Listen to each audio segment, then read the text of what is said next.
Good morning to you. It is Saturday, November 12th, 2016. I'm Abby Huntsman, and we begin with a Fox News alert. Anarchy in America. Radical left-wing activists riot in the streets, angry at Donald Trump, the president-elect, calling for unity. And is it time for the current president and Hillary Clinton to join him? Geraldo Rivera is here to react. That's right. And millions of Americans cheered at the promise of prosecuting Hillary Clinton.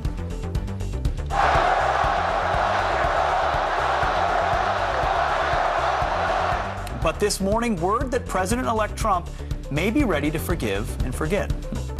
And he fought a bitter battle for the Republican nomination and lost. But does the new administration have a job for former opponent Ted Cruz? And we're not talking about a cabinet position. We're talking about something much bigger than that. Huge. Much huger than that. Fox and Friends Hour 4 starts right now.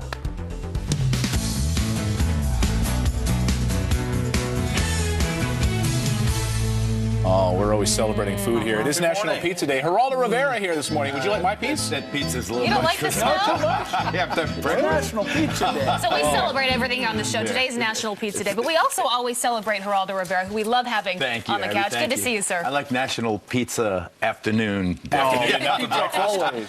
Well, You got a goober on there. Goober. Can we get a close-up, actually? Well, I Can want we to get a talk to you close-up about of the goober? can we talk about the Trump transition Sure. team? Now, it's kind of interesting to watch this morning and viewer comments rolling in saying, oh, Chris Christie, no, he's not been fired or he's just been sidelined. He's just been demoted. And other people saying, well, forget about Chris Christie. Mike Pence has just been elevated to this position of now running the transition team. What do you make of what happened? Well, I think that the last phrasing was just being kind to Governor Christie, whose career was shattered by Bridgegate. The man was a leading contender to be the Republican nominee, and Bridgegate happened, and I remember his second inauguration, Christie's. It was said at the Statue of Liberty behind him. It was supposed to really propel him onto the Republican nomination in the White House, and then Bridgegate really humbled him. It made everybody think of every stereotype of just a bully and someone who made his subordinates take the fall for him.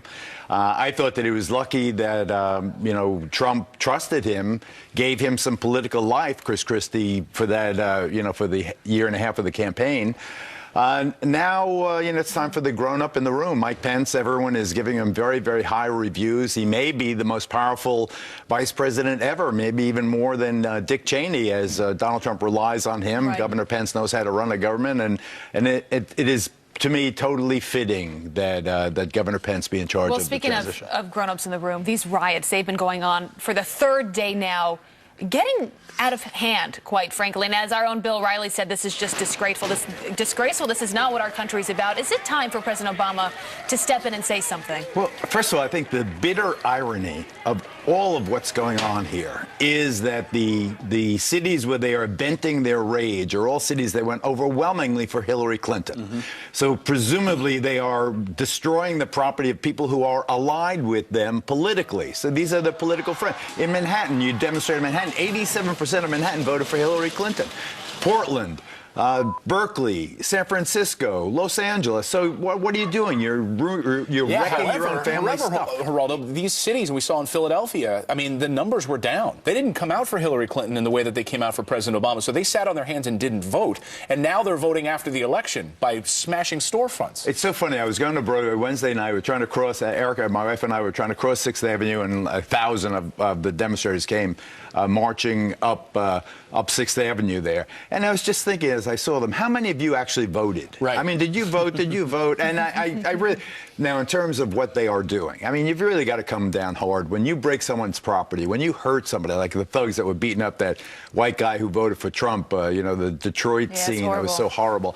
That, and the other thing that was just as horrible to me was white students shouting white power and build the wall in their schools and putting up signs that say colored people drink from this water fountain, white people from that. I think both that is hate. Hate crime should be prosecuted as such. We should but you're not be intolerant You're of not that. apples to appling here. We're looking at business being burned down. We're looking at things being thrown at To cops. me, I'm telling you, Pete, I'm telling you. No, the mass scale of this over 3 days, intolerant. it's going to grow into the weekend. A hateful act is a hateful act, whether it's that you're seeing or whether it's someone shouting white power. Fair enough. One is speech, as bad as it may be. Another is assaulting cops. What I said was not speech. That's hate. Well, I understand. What's your line of hate speech and speech? I mean, I get it. There's really terrible speech. was a protester in 1968. I was arrested in 1969 in Washington, D.C., in Donald Rumsfeld's office for a protest. You protest. That is a long tradition of that, protected by the United States Constitution. If you're willing, as a person committing civil disobedience, to take the legal consequences,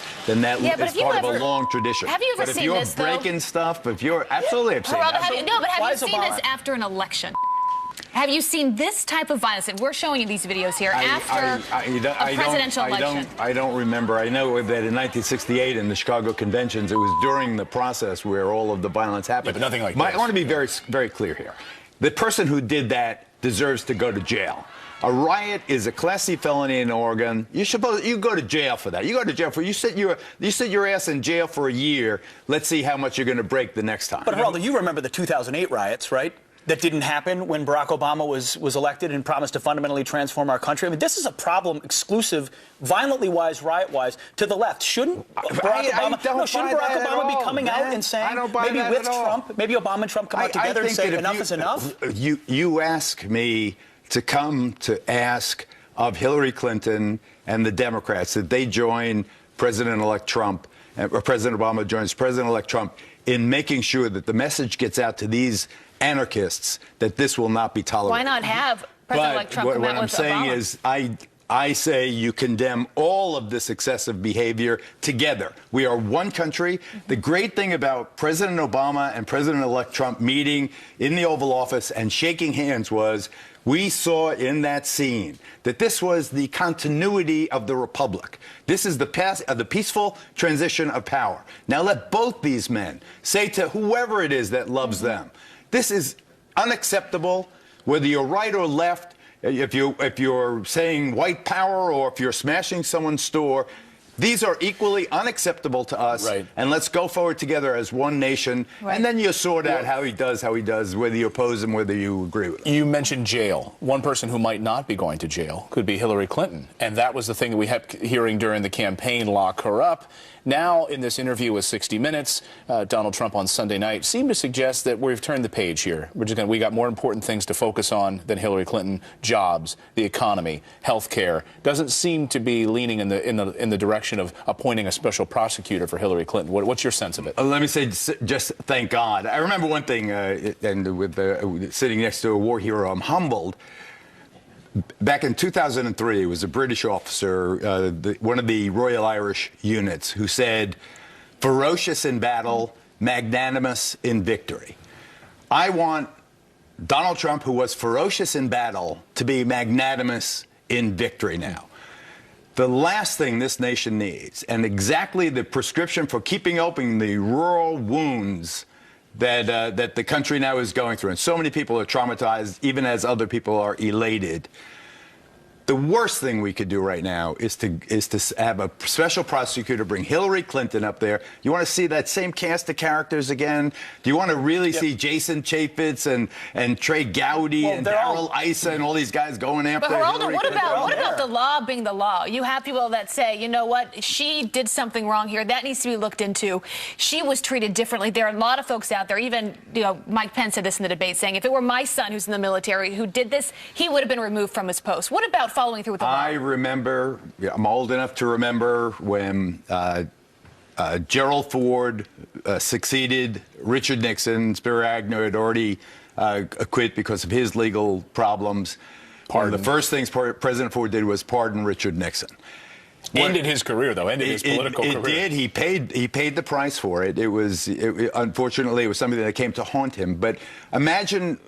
First of all, let me say what he accomplished with that pardon. He ended the Watergate era. He ended the disruption and turmoil from the Vietnam War. With that single act, that bold stroke, President Nixon is hereby pardoned and therefore removed from the judicial processes.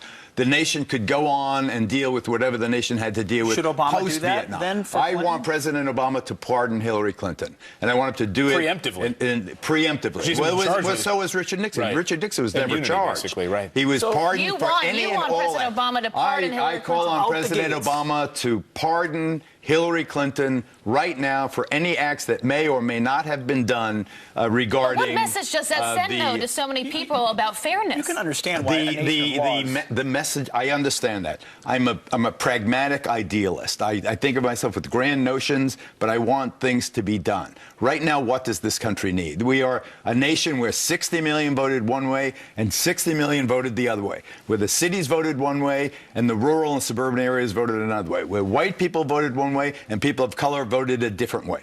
What the president has to do is try to bring everybody together. We're not going to heal these divides overnight, but the last thing we need is a high-profile persecution of Hillary Clinton, who I submit has paid enough for all of her alleged misdeeds. She has paid enough. Well, she paid at the ballot box is where she paid. Well, she's paid in her soul. She's paid in her What about the guys life? that paid in Benghazi? What about the guys that paid elsewhere? The national security secret she let go because she was willy-nilly with our...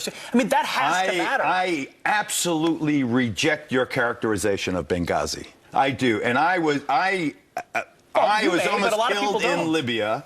I know the Benghazi scene, and I tell you, Benghazi was the beginning of the malignant hype that ultimately brought down the Clintons. It was basically what happened post-Benghazi was political much more than it was military. And the political, it was the beginning of the campaign that destroyed Hillary Clinton's character. It went from Benghazi to the private email server, and then WikiLeaks joined in, and who knows what job the Russians did, and I think that deserves to be probed. That going forward, to me, what I would like to see, what role, and this, rather than whether Hillary Clinton is going to be prosecuted for imaginary, real or imagined offenses, what I would like to see is a real probe, a bilateral probe led by the Republican administration, by the Trump administration, into what exact role did Russia play or not play in the WikiLeaks scandal. Did they penetrate our cybersecurity? Are they now a threat